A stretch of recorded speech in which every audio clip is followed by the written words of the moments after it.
Some cruise days blur together. This one in Cozumel didn't. We arrived early in the morning as the ship eased into port. From the deck, the island looked calm and inviting. The skies were cloudy with rain threatening, but the water still held that unmistakable Caribbean blue. I spent time between the solarium and upper deck, watching the shoreline and other ships arrive as the port slowly came to life. Smaller boats crossed the harbor in every direction, adding movement without breaking the peaceful feel. As the sun began to peek through the clouds, the air warmed and excursion boats lined up for the day. Eventually, it was time to head ashore. Walking off the ship felt almost unreal. We passed between two massive ships, Royal Caribbean's Star of the Seas on one side and Celebrity Xcel on the other. Standing there really showed just how big cruise ships are.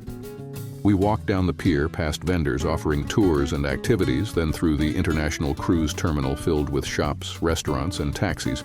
Instead of taking a taxi, we decided to rent a car, something we hadn't done in Cozumel before. We wanted the freedom to explore at our own pace.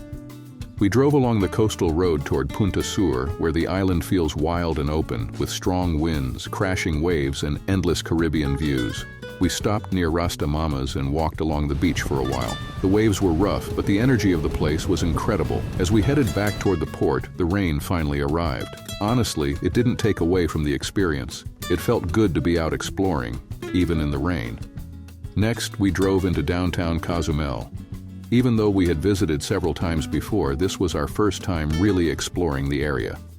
We parked, walked the streets, and found a seaside walkway that made it easy to slow down and enjoy the moment.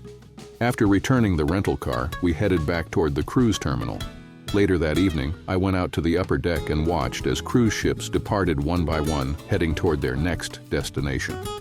The night ended with good food, shows, music, and the calm rhythm of the ship at sea. Cozumel turned out to be a really good day. If you enjoyed coming along for this cruise day in Cozumel, please like, share, and subscribe for more relaxing cruise and travel experiences.